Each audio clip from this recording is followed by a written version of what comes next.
Welcome to Child of the Week Assembly, and we begin with our liturgy. In the beginning, when God created all things, he said, "Let there be light," and there was light. Let your light shine.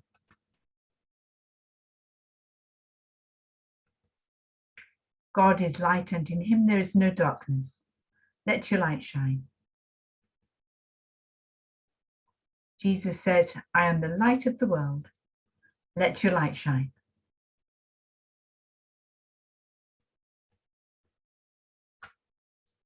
Well, today's assembly is all about Advent.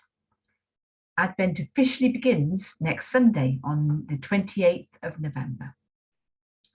But I wonder, what is Advent really about? Perhaps you could stop the video now, stop this assembly, and just talk among yourselves. What do you know about Advent and what it means?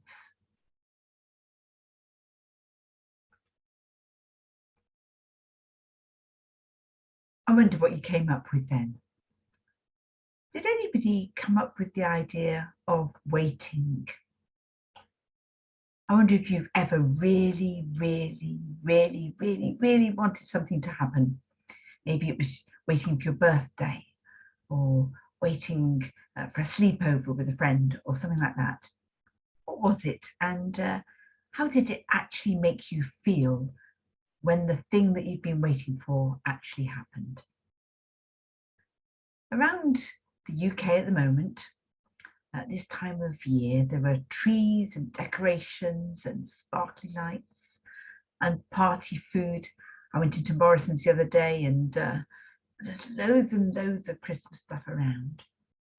There has been ever since September, really, but especially since Halloween's finished. And it's because of Christmas. People busy buying Christmas presents and Christmas cards and Christmas decorations. But actually, there's something that happens before Christmas.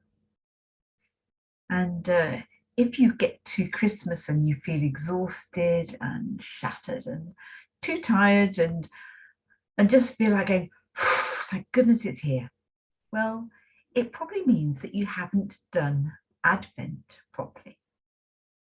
Advent is about waiting, and waiting for that something that's really important. And our Advent calendars help us. They help us to count down to Christmas. Now, I've got a couple of jokes that I'd like to tell you about Advent that I heard today. And one was this: do you know there's only 2 days left to Christmas? Well, there's only 2 days left on my chocolate Advent calendar. And there's another one here: as one door closes, another door opens. As one door closes, another door opens. As one door closes, another door opens. What's that? It's me eating my way through my chocolate Advent calendar. Now, some of you might not think that's very funny, but I really giggled when I heard those 2 jokes. So, what is Advent really about? And what is it that we're waiting for? What are we counting down for? Well, this is an Advent calendar. You'll notice it's only got 24 little pouches on it that you can open. 24 windows. That's because there's 24 days in December leading up to Christmas. And we don't really count Christmas Day because that's not really Advent, that's Christmas. For many Christians, Advent doesn't start on the 1st of December though. There's a special service that happens on the first Sunday of Advent, and that's the 28th of November this year. And there are 4 Sundays that lead up to Christmas. The 4th Sunday, beginning before Christmas, isn't just the beginning of Advent, it's also the beginning of the Christian year. Our school year starts in September, doesn't it? But Advent is the beginning of the church's year. We say that Advent is about meanings, about waiting for and getting something really important. So Advent's the time that Christians celebrate the coming of Jesus. And that is the start of Christianity. Jesus was the founder of Christianity.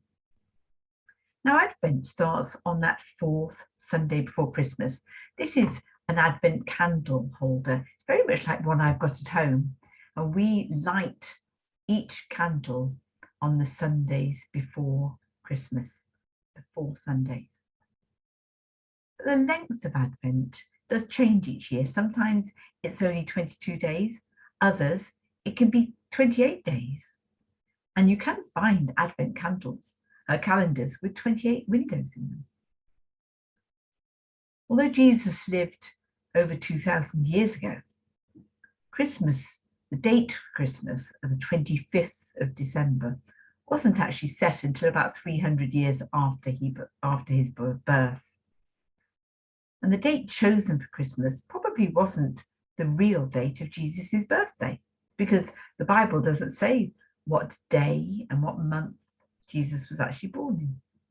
But a Roman emperor called Constantine used the 25th of December to celebrate the birth of Jesus in 336 AD.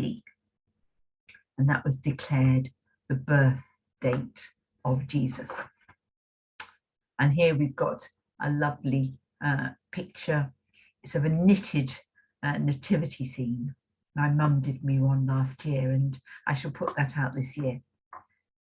And that's the birth of Jesus. That's why we celebrate Christmas. Now, lots of things have happened since Jesus was born and have affected the way that we celebrate Advent and Christmas. I've put some of these out here.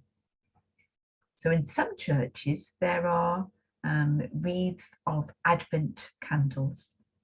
And instead of them being red and white, which is what I have in my house, they're often purple and rose. And then you have this white candle in the middle, which is lit on Christmas Day, representing Jesus. And each of those candles represent hope, peace, love, and joy. And they're the themes that are celebrated on the Sundays going up to Christmas. And then we have Christingles. I wonder how many of you have made a Christingle. And the orange celebrating the world, and the candle, Jesus is the light of the world. So those are some of the things that we practice in the church for Advent. And during Advent, passages from the Bible are read out about people waiting and Jesus coming and bringing hope. But Advent and Christmas is also celebrated by people who are not Christians, this time going up to Christmas. I wonder what you do as you wait for Christmas. Some ideas that I've put here. We might post Christmas cards, and we're going to be doing that in our classes this year. Maybe you buy a Christmas tree and decorate it. Maybe you get out your naughty elf and have him sitting on the mantelpiece or staircase or wherever and wait to see what he's up to the next day. Perhaps you're going to do some carol singing. Maybe you're going to wrap Christmas presents, and we've been encouraged to move away from glitter and foil and jazzy papers, but to use recycled papers to wrap our presents in. Maybe so that's something that you could do this year as a way of showing that you're concerned about our planet, as well as enjoying Christmas and gifts. Maybe some of you have written a Christmas letter to Santa. And then some of us are busy preparing in school to do some sort of Christmas nativity or carol performance or songs for our parents, probably recorded this year because of COVID. But I thought these are all the things that we do to build up towards Christmas. So Advent is a time of waiting for something special. It's that time of waiting that is to be celebrated. Not just the birth of Jesus that's important, but it is that time of waiting as well. So time for reflection now. Do you ever think it's too hard to wait for something exciting? I wonder why that might be. And why do we get excited waiting for things to happen? So much of our life currently is we get things immediately. We don't have to wait. Things happen instantly. But waiting is really important. And it helps us to develop patience. I wonder what that means and why it's helpful. Maybe just stop and pause at this point. We're going to say a prayer together. And if you'd like to agree with me, then you can say Amen at the end. Dear God, we all experience times of waiting. This morning we thought about the things that we get excited waiting for. And Advent is the season that people celebrate the waiting before they celebrate Christmas. In all that we wait for, help us to be patient. May we not miss the good times that are available now by being too excited about what is to come. Amen. And let's say together the Lord's Prayer that Jesus taught us. Our Father, who art in heaven, hallowed be thy name. Thy kingdom come, thy will be done on earth as it is in heaven. Give us this day our daily bread, and forgive us our trespasses, as we forgive those who trespass against us. And lead us not into temptation, but deliver us from evil. For thine is the kingdom, the power, and the glory, forever and ever. Amen. And so we move in to celebrate our Children of the Week.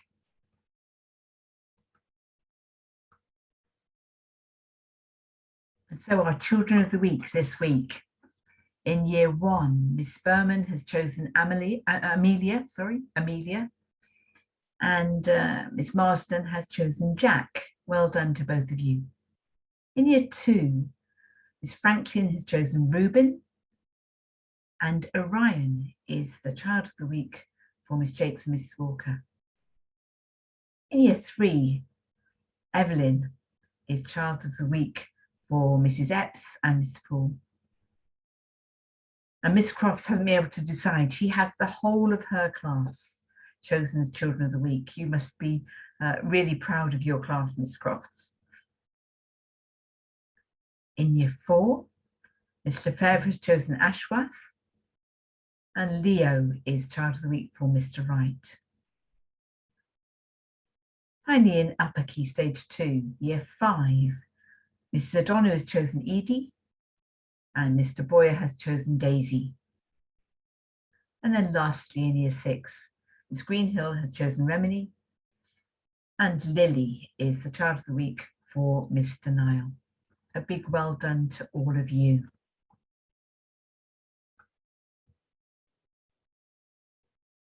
I also wanted to say how proud I was as your head teacher for the way that you were engaged in your learning and behaving so well when I brought visitors around the other day. You remember seeing probably Mrs. Rigby and myself with a gentleman, and he was coming just to see what we were doing in school, and he was so impressed. So I wanted to say a big thank you from me and a big well done to all of you. You were really letting your light shine, so very proud of you. So as you go into this week, see if you can outdo each other in kindness, in showing respect to one another, to your teachers, and in really loving your learning. Let's see what we can do. So go in the light and the peace of Jesus, in the name of Christ. Amen.